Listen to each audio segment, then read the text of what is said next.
Fala galera, sejam bem-vindos ao canal, e para mais uma história de terror.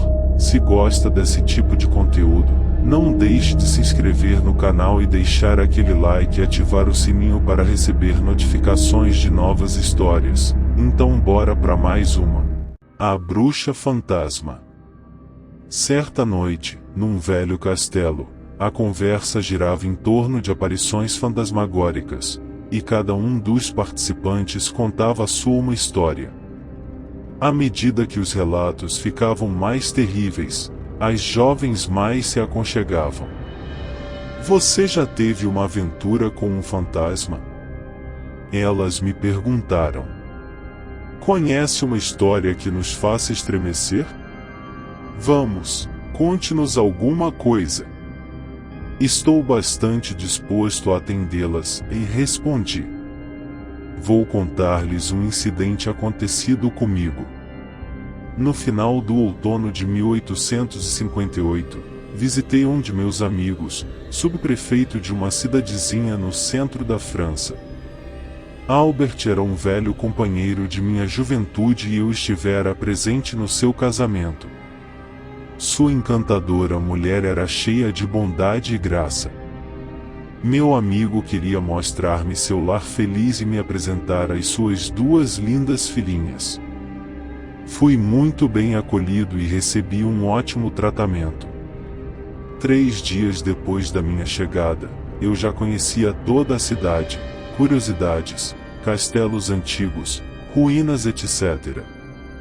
Todos os dias, por volta das 4 horas, Albert encomendava o faetone, e nós fazíamos uma longa viagem, voltando para casa à noite. Certa noite, meu amigo me disse: amanhã iremos mais longe do que de costume.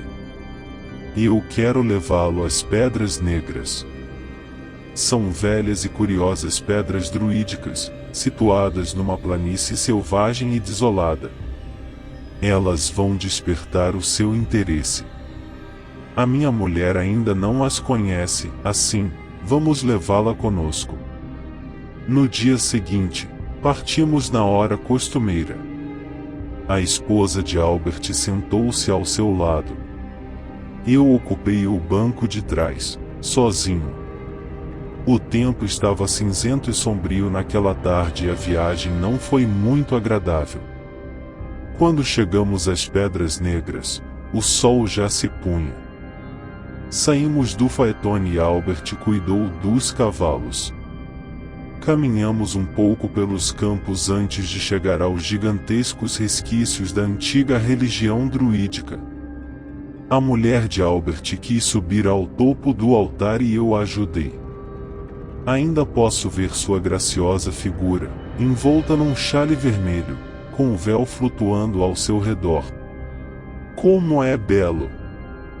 Mas não nos deixa um tanto melancólicos, disse ela, estendendo a mão em direção ao horizonte sombrio, semi-iluminado pelos últimos raios do sol. O vento da tarde soprava violentamente e suspirava por entre as árvores raquíticas, que cresciam ao redor dos cromeleques de pedra. Não havia uma habitação e nenhum ser humano à vista. Apressamo-nos para descer e, em silêncio, refizemos nossos passos até a carruagem. Precisamos nos apressar, e disse Albert. Vejo o tempo ameaçador, e mal conseguiremos chegar em casa antes que anoiteça. Envolvemos cuidadosamente o xale em torno de sua esposa. Ela amarrou o véu em volta do rosto e os cavalos puseram-se a trotar rapidamente. Escurecia, e a paisagem ao nosso redor estava nua e desolada. Aqui e ali, aglomerados de abetos e sarças de tojo formavam a única vegetação. Começamos a sentir frio, pois o vento soprava furiosamente. O único som que se ouvia era o trote constante dos cavalos e o tilintar nítido e agudo de seus sinos. De repente, senti o aperto de uma mão em meu ombro. Virei a cabeça rapidamente. Uma horrível aparição se apresentou diante de meus olhos. no lugar vazio ao meu lado, estava uma mulher horrível. Tentei gritar. O fantasma colocou os dedos sobre os lábios para me impor silêncio. Não consegui emitir um ruído sequer. A mulher, de cabeça coberta, vestia-se de linho branco. Em seu rosto graçava uma lividez cadavérica e, no lugar dos olhos, havia horrendas cavidades negras. Ali permaneci sentado, imóvel, dominado pelo terror. De repente, o fantasma se ergueu e se inclinou sobre a jovem esposa. O espectro a envolveu com os braços e baixou a hedionda cabeça, como se fosse beijar-lhe a testa. Que vento!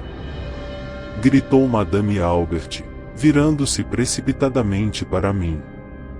Meu véu está rasgado. Quando ela se virou, senti a mesma pressão infernal no meu ombro, mas o lugar ocupado pelo fantasma estava vazio. Olhei para a direita e para a esquerda, e a estrada estava deserta, nenhum objeto à vista. Que vendaval terrível! Disse Madame Albert. Você o sentiu? Não consigo explicar o terror que se apoderou de mim. Meu véu foi rasgado pelo vento, como se por uma mão invisível. Ainda estou tremendo. Deixe para lá, disse Albert, sorrindo. Embrulhe-se, minha querida. Em breve estaremos nos aquecendo com um bom lume em casa. Eu estou faminto. Uma transpiração fria cobriu minha testa. Um arrepio percorreu-me o corpo. Minha língua cravou-se no céu da boca e não consegui articular um som. A dor aguda no ombro era a única evidência palpável de que eu não fora vítima de uma alucinação. Pondo a minha mão em meu ombro dolorido, senti um rasgão no sobretudo que o cobria. Eu olhei para o pano e havia 5 buracos perfeitamente distintos e vestígios visíveis da constrição aplicada pelo fantasma hediondo. Pensei por um momento que iria morrer ou que minha razão iria me abandonar. Foi, e creio eu, em um momento mais terrível da minha vida. Finalmente, acalmei-me um pouco. Aquela aflição sem nome havia durado apenas alguns minutos.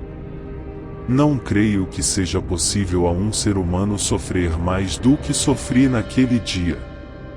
Assim que recuperei meus sentidos, pensei, a princípio, em contar a meus amigos tudo o que havia acontecido, mas hesitei. Por fim, não o fiz, receoso de que a minha história assustasse Madame Albert. Além disto, eu tinha certeza de que meu amigo não acreditaria em mim. As luzes da cidadezinha me reanimaram e, aos poucos, a opressão do terror, que me dominava, se tornou mais suave. Assim que chegamos em casa, Madame Albert desatou o véu. Estava ele literalmente em pedaços. Eu esperava encontrar minhas roupas inteiras e provar a mim mesmo que fora tudo produto de minha imaginação. Mas não, o pano estava rasgado em 5 lugares, exatamente onde os dedos agarraram o meu ombro. Não havia nenhuma marca em meu corpo, embora, em minha carne, perdurasse uma dor monótona. Voltei a Paris no dia seguinte. Lá, eu me empenhei em esquecer a estranha aventura. Ou, pelo menos, quando me vinha à memória o acontecido, eu me forçava a acreditar em que tudo não passará de uma alucinação. No dia seguinte ao meu retorno, recebi uma carta de meu amigo Albert. Estava com a borda preta. Abri o envelope com um vago temor. Sua esposa havia morrido no dia em que eu retornei a Paris. Fim. Se gostou, deixa o like e não esqueça de se inscrever no canal.